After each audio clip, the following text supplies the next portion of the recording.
기도하시겠습니다. 다른 사람을 존귀 여기게 하소서.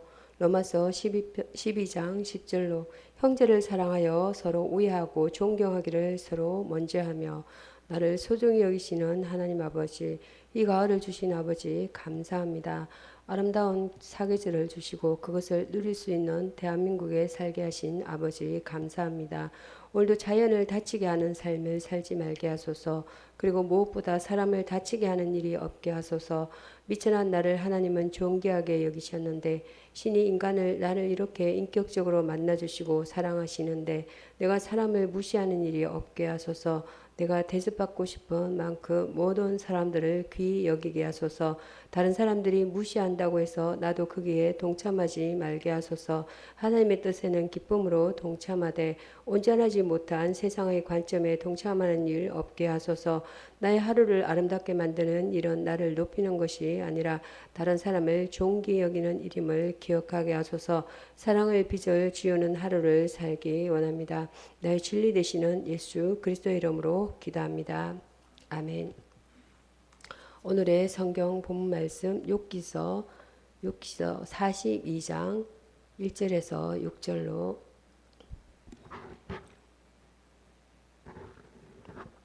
교독하시겠습니다. 제가 먼저 읽겠습니다. 욥이 여호와께 대답하여 이르되 주께서는 못할 일이 대답하여 이르되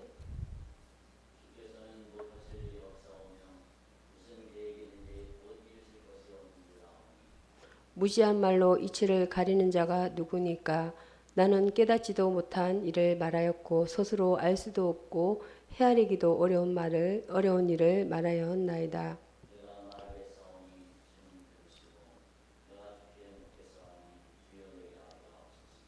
내가 주께 대하여 귀로 듣기만 하였사오나 이제는 눈으로 주를 배움나이다. 합독하십니다. 그러므로 내가 스스로 거두어드리고 티끌과 지혜 가운데 회개하나이다. 아멘. 오늘의 본문 말씀 욥기서 42장 1절에서 6절 말씀은 자신을 변호하려는 욥의 말은 이미 끝이 나고 31장 40절 말씀에서 스스로를 판단하고 자탄하는 말이 시작되었었습니다. 40장 4절에서 5절입니다. 여기서 욥은 바로 이러한 말을 계속하고 있습니다. 그의 인내는 완전한 것이 아니었지만 그의 회개는 완전한 것이었습니다. 여기서 욥은 자신의 어리석음과 분별 없는 언동에 대하여 완전히 겸손해졌습니다. 따라서 그는 이를 용서받았습니다. 하나님이 그에게 피조물에 대한 자신의 위대함과 능력에 고나하여 모든 것을 말씀하셨을 때 욥은 순종함으로 여호와께 대답하였던 것입니다. 2절 말씀은 욥은 하나님의 무한한 권능과 지혜 그리고 그 절대 주권의 진리에 동의합니다. 이는 하나님이 광풍으로 말씀하신 것의 의도입니다. 2절 내용이 되겠습니다. 첫 번째로는 그는 하나님이 모든 것을 하실 수 있음을 인정합니다.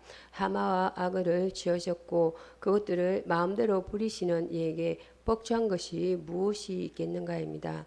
그는 이것을 이전에도 알았었기 때문에 자주 입을 올렸었습니다. 그러나 이제 그는 이것을 보다 실제적으로 깨달았습니다. 주께서는 무소불능하시오며 따라서 주께서는 내가 어리석게도 종종 불가능하다고 절망하곤 하던 이 낮은 처지로부터 나를 건져 올리실 수 있으시나이다. 두 번째는 무슨 경영이든지 못 이루실 것이 없는 줄 아오니 하나님과 함께하면 우리 마음속에 불안과 불만과 불신과 이러한 것들이 있을 수 없습니다. 하나님이 하고자 하시면 안 되는 일이 없습니다. 욥은 이 말을 불만에 차서 격정적으로 하였었습니다. 23장 13절입니다. 그 마음이 하고자 하시는 것이면 그것을 행하시나니 그러나 그는 이를 기쁨과 만족 속에서 말하고 있습니다. 하나님의 이치는 일정하십니다. 하나님께서 우리에게 예상받을 것을 주시더라도 우리에 관한 그의 생각이 선할 것인데 그는 자신의 은혜로운 경영은 반드시 이루어질 것입니다. 3절 말씀에 보면 욥은 하나님의 말씀을 시작하시며 그를 책망하셨던 바로 그 죄를 자신이 범하였다고 자백하고 있습니다. 주여 주께서 하신 첫 말씀은 무시한 말로 이치를 가려는 자가 누구냐이온데 그 말씀이 나를 깨우쳤나이다. 이제 내가 그렇게 어리석은 사람이었음을 자백하나이다. 그 말씀이 내 양심에 닿아 내 죄를 드러내나이다. 나는 무지하게도 나를 연단하시는 하나님의 이치와 계획을 간과하였나이다. 따라서 하나님과 대적하며 나 자신의 옳음을 주장하였나이다. 그러므로 내가 스스로 깨달을 수 없는 일을 말하였나이다. 주여 나는 하나님의 섭리를 전혀 알지 못하면서도 그 섭리하심을 마음대로 판단하였나이다. 욥은 자신의 섭리에 대하여 무지함을 자인하고 있습니다. 이런 우리 모두도 마찬가지입니다. 우리는 하나님이 무엇을 하시는지는 압니다. 그러나 그것을 왜 하시는지 어떻게 하시는지는 모릅니다. 우리가 하나님의 섭리에 대적하는 이유는 우리가 그것을 이해하지 못하기 때문입니다. 욥은 자신이 깨닫지 못한 것을 말하고 판단할 수 없는 것을 판단함으로 인해 주제넘는 짓을 하였다고 자백하고 있습니다. 듣기 전에 답한 것은 어리석고 수치스러운 일이나이다. 세 번째로 욥은 하나님의 2절 말씀 내용에 권능과 지혜 세 번째 욥은 대답하려 하지 않았습니다. 그는 9장 15절에서 말하였던 것처럼 심판하실 그에게 간구하였을 뿐입니다. 내가 말하겠사오니 주여 들으시고 내가 주께 묻겠사오니 주여 내게 알게 하옵소서. 4절 내용입니다. 원고나 피고로서 말하는 것이 아니라 13장 22절입니다. 겸손한 탄원자로서 말하겠나이다. 네 번째로 욥은 참회자의 태도를 취하고 있습니다. 진정한 회개는 스스로 죄인임을 확신하는 것일 뿐만 아니라 그 죄를 참회하고 경건한 슬픔에 잠기는 것, 즉 하나님의 뜻대로 건심하는 것입니다. 7장 9절과 고린도후서 7장 9절입니다. 내가 주께 대하여 귀로 듣기만 하여 삽더니 나는 주의 위대함과 권능 그리고 절대 주권에 대해 들어서 아는 정도였나이다. 그러나 이제는 눈으로 주를 배움나이다. 주님은 영광스러운 위엄으로 내게 나타나셨나이다. 그래서 이제 회개하고 내가 어리석게 말하였던 것을 취소하나이다. 좋은 교훈을 듣는 것과 하나님의 말씀과 사역자들의 설교를 통해 하나님에 대해 깨닫는 것은 대단히 은혜스러운 일입니다. 우리의 지각이 언축의 성령에 의해 깨우칠 때 우리가 하나님의 것에 대해 알 수 있는 것은 이전에 우리가 알던 것보다 훨씬 큰 것입니다. 이런 눈으로 직접 보는 것이 소문을 통해 듣거나 남의 글을 읽는 것보다 훨씬 확실한 것과 같은 이치입니다. 하나님은 사람을 통하여 교훈하사 우리에게 그의 아들을 알게 하시지만 성령의 교훈을 통하여 우리 안에 있는 그의 아들을 우리에게 밝히십니다. 1장 16절입니다. 갈라디아서 1장 16절 말씀입니다. 이로써 5장 17절입니다. 이로써 우리를 저와 같은 형상으로 화하게 하신다. 고린도후서 3장 18절입니다. 하나님은 때때로 자신의 백성들에게 말씀과 섭리를 통해 자신을 확실하게 드러내십니다. 볼지어다 하나님께 징계받는 자에게는 복이 있나니 5장 17절입니다. 6절 말씀에 보면 욥은 자신을 심하게 책합니다. 그러므로 내가 스스로 한하고 티끌과 제 가운데서 회개하나이다. 회개해야 할 큰 죄를 범치 않은 선한 사람이라 할지라도 교만과 정욕과 불평과 불만과 그리고 성급하고 불순한 운동으로 인해 심한 영혼의 고통을 겪습니다. 우리는 하나님의 영광과 위엄을 대하면 대할수록 죄의 간악함과 가증함에 대해 또 죄투성인 우리 자신에 대해 더 많이 깨닫게 됩니다. 따라서 우리는 더욱더 겸손해지고 더욱더 자신을 한하게 됩니다. 그러므로 우리는 하나님께서 이 세상을 통치하시도록 또한 그 언총의 권능 안에 우리 자신과 우리 마음이 통치되도록 노력해야 합니다. 두 번째, 첫 번째는 욥의 대답에 이어서 42편 1절에서 6절까지였습니다. 두 번째는 여호와의 지시입니다. 42장 7절에서 9절 말씀입니다. 42장 9절에서 7절 말씀 한번 같이 읽어보도록 하겠습니다. 교독하시겠습니다. 제가 먼저 읽겠습니다. 여호와께서 욥에게 이 말씀을 하신 후에 여호와께서 대만 사람 엘리바스에게 이르시되 내가 너와 내 두 친구에게 노하나니 이는 너희가 나를 가르쳐 말한 것이 내 종 욥의 말같이 옳지 못함이니라.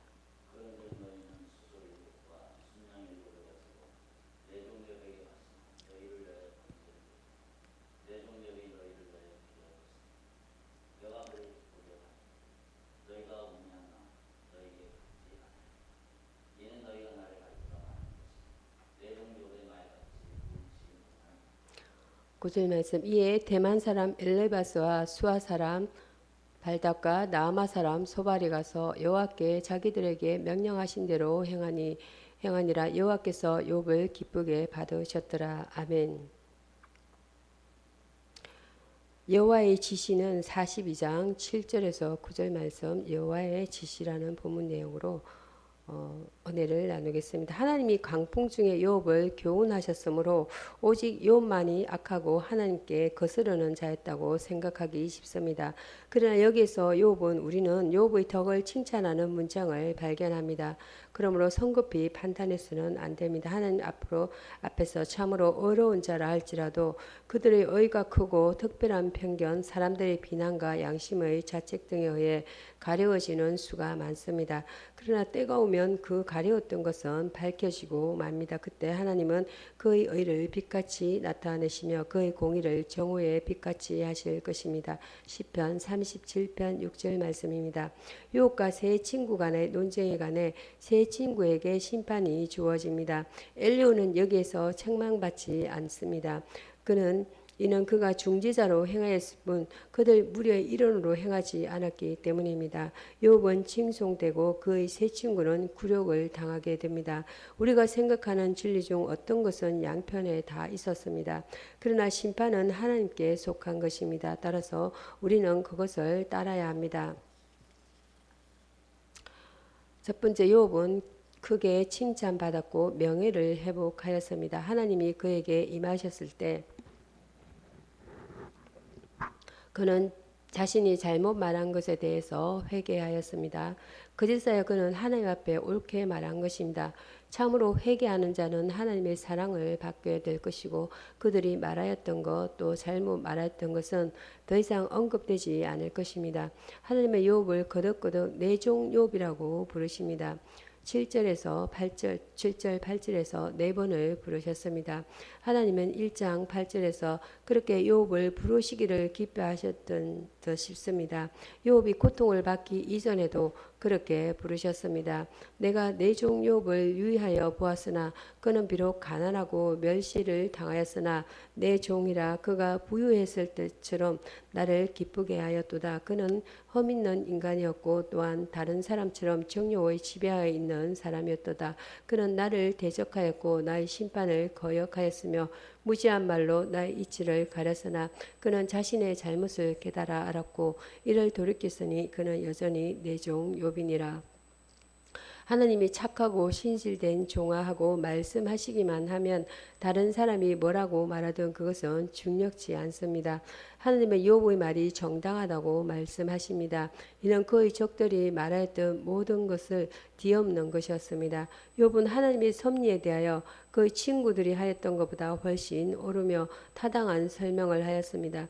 욥의 친구들은 재물을 부여를 참 성도의 정거라하고 고난을 하나님의 진노의 징표라 하므로 하나님을 잘못 판단하였습니다. 욥은 장래의 심판, 장래의 상황에 대해 말함으로써 그의 친구들보다 정당하게 하나님에 대해 말하였습니다. 물론 그도 때로는 잘못 말하였습니다. 심지어는 하나님에 대해서도 잘못 말하였습니다. 그럼에도 불구하고 그는 정당하게 말하였다고 칭찬받은 것입니다. 욥은 옳았고 그의 친구들은 옳지 못했습니다. 그럼에도 욥은 고난을 당하였고 친구들은 평안을 누렸습니다. 이런 친구들은 옳지 못했습니다. 그럼에도 이는 우리가 사람을 외모나 돈으로 판단할 수 없음을 보여주는 예입니다. 사람의 마음을 깨뜨릴 수 있는 오직 그분만이 실수 없이 사람을 판단할 수 있습니다. 그의 친구들이 그에게 부당히 행했음에도 불구하고 욥은 이에 유능치 않을 만큼 선한 사람이었으며 겸손하고 온화하며 관용심 깊은 심령을 가진 사람이었습니다. 따라서 그는 기꺼이 기도할 자비가 되어 있었습니다. 내 종 욥이 너희를 위하여 기도할 것인즉 진정으로 회개하는 사람은 스스로 은혜를 강구하는 자일 뿐만 아니라 다른 사람의 중재자로서의 역할까지 담당하는 자이다. 욥이 자신의 심령을 상하게 하고 슬프게 하였던 이들을 위해 희생을 드리고 기도를 올렸던 것은 그리스도가 자신을 박해하는 자들을 위해 강구하고 돌아가셨던 것과 같다라는 것이에요. 그는 죄인들을 중보자로 돌아가셨습니다. 두 번째로 욥의 친구들은 크게 책망받았을 뿐만 아니라 창피까지 당하였습니다. 그러나 그들도 선한 사람들이었고 하나님께 속한 자들이었습니다. 그러므로 하나님은 욥에게 하셨던 것처럼 그들도 죄 가운데 버려두지 않으셨습니다. 하나님은 강풍 중에 말씀하심을 통해 그들을 겸손케 만드셨습니다. 하나님은 다른 방법으로 그들을 겸손케 하셨던 것입니다. 대부분의 논쟁과 쟁론에는 양측 모두의 잘못이 들어 있습니다. 설사 양측은 아니라 하더라도 한쪽 편은 반드시 논쟁의 원인이나 과정 중에 잘못을 범하게 마련입니다. 따라서 양측이 다 잘못을 시인하고 서로의 부족을 깨닫는 것이 필요합니다. 하나님은 극히 병이하게 그들에게 말씀하셨습니다. 이는 너희가 나를 가르쳐 말한 것이 내 종 욥의 말같이 정당하지 못함이니라. 8절입니다. 즉 그들은 잘못된 가정에 따라 욥을 비난하고 책망하였습니다. 하나님은 욥을 오로지 친구로서 시험하셨을 뿐이나 그들은 하나님이 적으로서 욥과 싸우고 있다고 말하였습니다. 그들은 하나님이 욥을 아버지가 자녀를 구중하는 것과 같이 다루셨던 것을 심판의 징벌로 표현함으로써 하나님께 대해 정당하게 말하지 못하였습니다. 다른 사람의 심령을 무자비하게 심판하는 것은 위험스러운 일입니다. 이는 하나님이 인정하는 자를 정죄하는 우를 범할 수 있는 것이기 때문입니다. 내가 너와 내 두 친구에게 노하나니. 7절입니다. 하나님은 그들에게 희생 제물을 요구하셨습니다. 이는 그들의 죄를 속하기 위함이었습니다. 그들은 하나님께 번제를 드리기 위해 각기 수송아지 7과 수양 7을 취하여야 했습니다. 하나님은 그것들을 욥에게로 가져갈 것을 명하셨습니다.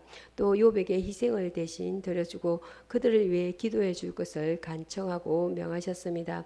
그렇지 않으면 용서받지 못하리라고 말씀하셨습니다. 그들은 자신들만이 하늘의 축복을 받은 자들이고 욥은 그렇지 못하다고 생각하였습니다. 그러나 하나님은 그들보다 욥이 더 축복받은 자이라는 것을 그들에게 깨우쳐 주셨습니다. 욥과 친구들은 많은 문제에 있어서 견해를 달리 했었습니다.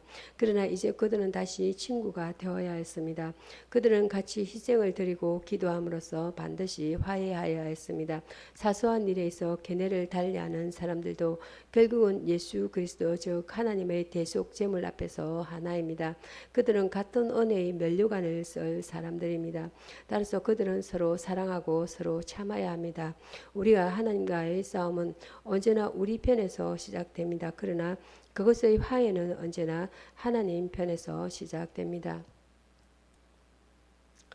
두 번째, 욥의 친구들은 이 심판의 말씀을 그대로 따랐습니다. 9절입니다. 그들은 선한 사람들이었습니다. 따라서 그들은 하나님의 뜻이 무엇인지 깨닫자마자 그의 명령대로 행하였습니다. 하나님과 화해하는 것만은 그들이 선택할 수 있는 유일한 것이었습니다. 그들은 은혜를 받을 만한 충분한 자격이 있는 자들이었습니다. 욥의 친구들은 서로 연합하여 욥을 비난하였었습니다. 이제 그들은 서로 연합하여 용서를 은혜를 빌고 있습니다. 같이 범죄한 이들은 회개도 같이 해야 합니다. 세 번째 욥이 받은 축복 세 번째 42장 10절에서 17절까지 교독하시겠습니다. 제가 먼저 읽겠습니다. 욥이 그의 친구들을 위하여 기도할 때 여호와께서 욥의 공경을 돌이키시고 여호와께서 욥에게 이전 모든 소유보다 갑절이나 주신지라.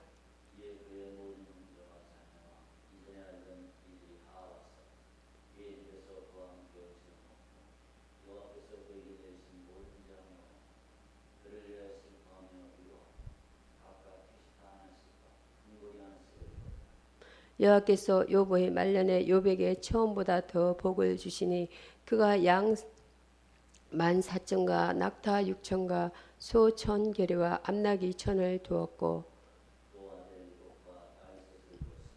그가 첫째 딸은 여미마라 이름하였고 둘째 딸은 거시아라 이름하였고 셋째 딸은 게렌합북이라 이름하였으니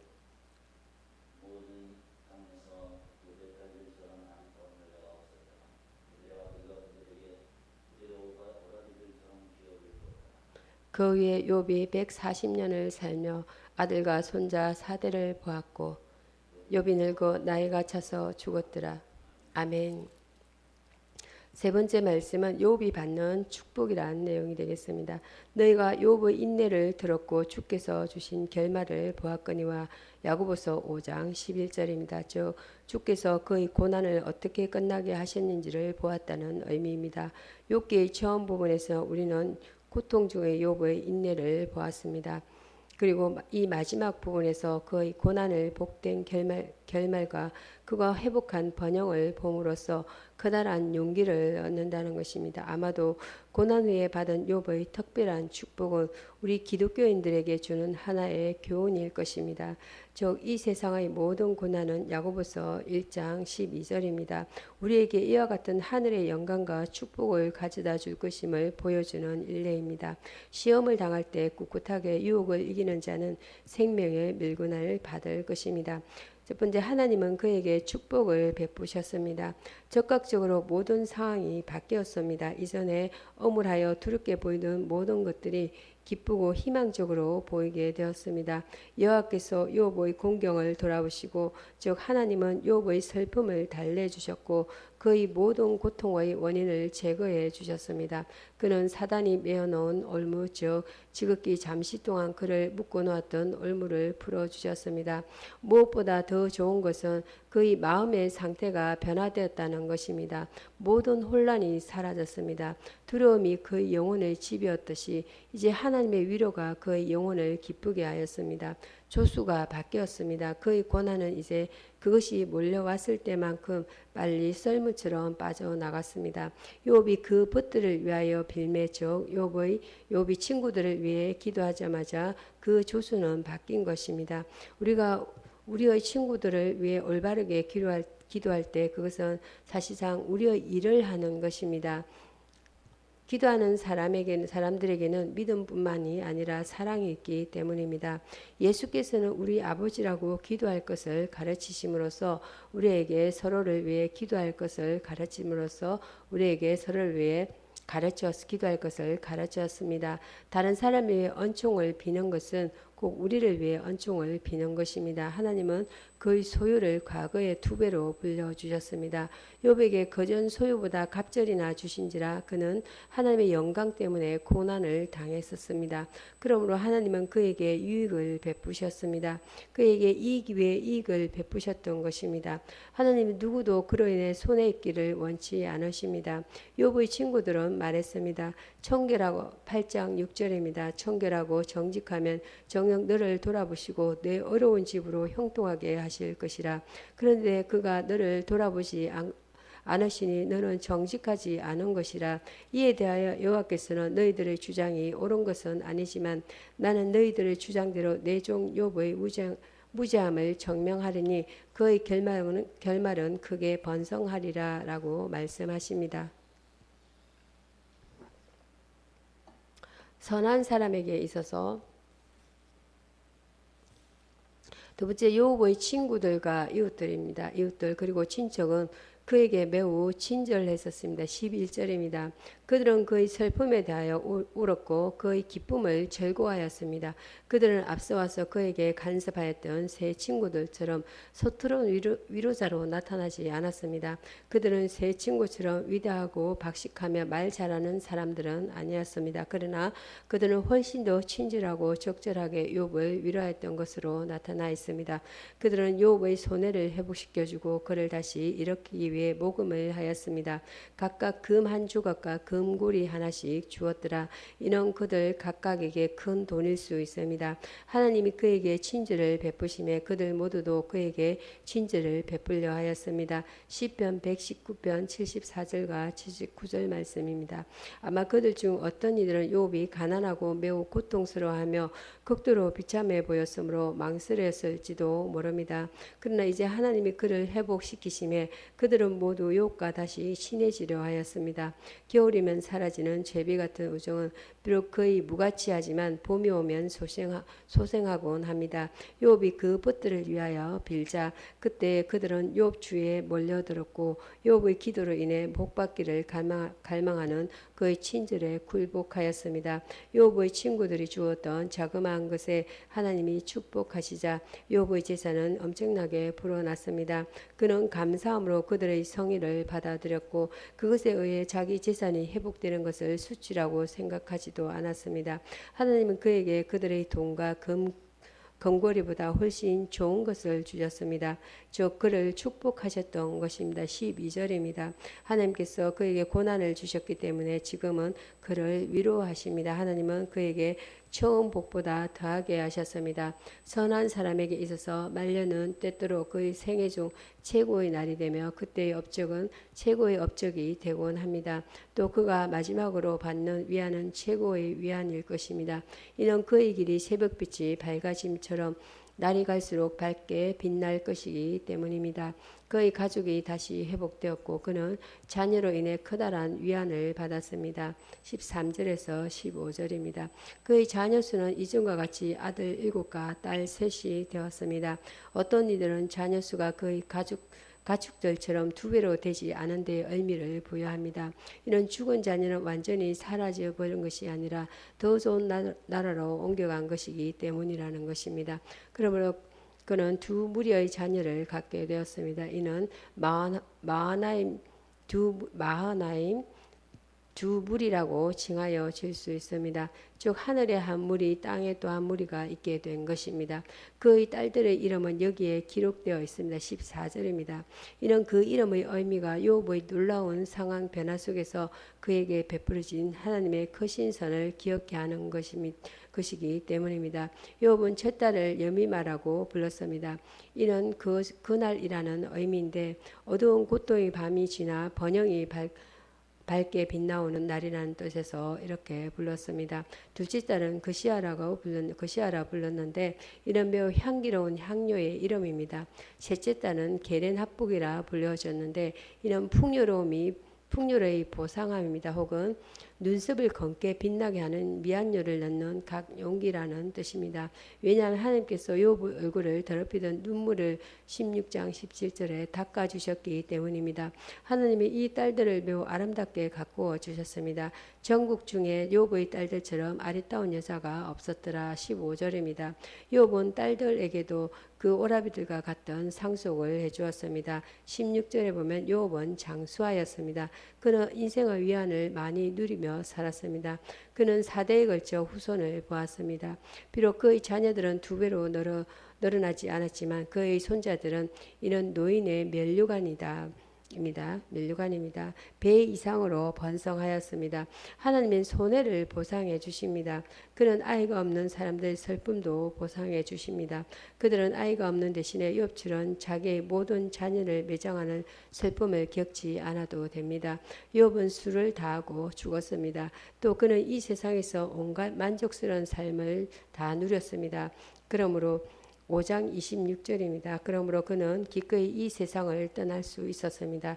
즉 고통의 날 중에 안타깝게 죽음을 맞지는 않았다는 것입니다. 그는 매우 경건하게 죽음을 맞았다는 것입니다. 엘리바스가 그에게 희망을 가지라고 용기를 북돋기 위해 했던 말 그대로 그는 죽었습니다. 5장 27절 26절입니다. 내가 장수하다가 무덤에 이르르니 곡식단이 그 기한에 운반되어 올영 같으리라. 아멘. 오늘의 말씀 1절에서 6절 말씀 묵상해 보겠습니다. 하나님을 완전히 의지할 수 있게 된 욥입니다.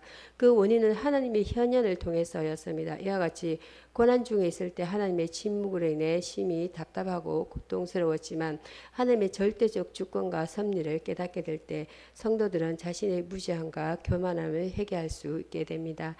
두 번째로 42편 7절 말씀 욥의 세 친구에게 노하신 하나님입니다. 이는 그들이 하나님을 가리켜 말한 모든 것이 욥의 말같이 정당하지 못하기 때문입니다. 인간은 실수를 범합니다. 특히 자신의 편협한 신앙관 인생관으로 인해 형질을 몰아세우기 쉽습니다. 우리는 인간의 한계성에서 나오는 것이 절대적 진리일 수 없고 오직 하나님의 살아계신 말씀만이 진리임을 명심해야 할 것입니다. 세 번째로는 욥의 중보기도입니다. 42장 7절에서 9절 말씀 중보기도는 기도 대상자에게 커다란 신앙적 축복의 기회를 제공합니다. 성경은 중보기도를 신앙인의 아름다운 미덕이자 의무로 말합니다. 신앙인의 위인들 즉 아브라함 창세기 28장 23절에서 33절입니다. 모세 보겠습니다. 민수기 12장 13절로 사무엘상 7장 5절로 다윗 역대상 21장 17절 이 모든 신앙의 위인들 등이 중보기도를 했고 그리스도께서는 원수를 위해서까지 중보기도를 하셨습니다. 누가복음 23장 34절입니다. 그러므로 이러한 중보기도는 주님의 사랑을 실천하는 데 필요하고 성도들에게 마땅히 요구되는 미덕이며 신앙적인 의무인 것입니다. 한편 욥의 중보기도로 제사함을 받은 사람들은 그의 세 친구였습니다. 즉 욥은 중보자이신 하나님의 복된 사역을 친히 감당하였던 것입니다. 중보자로서의 욥은 대제사장이 되신 예수 그리스도를 예표합니다. 다음은 42장 10절에서 17절 말씀 다시 복받는 욥입니다. 그는 고난의 극복 10절입니다. 형제와 친척들과 지인들과의 관계 회복입니다. 11절입니다. 재물의 갑절의 회복입니다. 12절이 되겠습니다. 13절에서 15절은 자녀의 회복입니다. 16절과 17절은 장수의 복을 받았습니다. 욥은 이후 140년간 살았고 아들과 손자 4대를 보았으며 그런 후 자연스럽게 죽었습니다. 즉 욥은 생명의 주인이신 하나님과 새로운 관계를 맺고 나서 장수하다가 죽었던 것입니다. 우리 성도들은 죽음이 죽음 자체로만 그치지 아니하고 영원한 생명인 새로운 삶으로 연결됨을 깨달아야 합니다. 이와 같이 성도들은 궁극적으로는 영원한 복을 누리게 될 것입니다. 말씀을 마치겠습니다.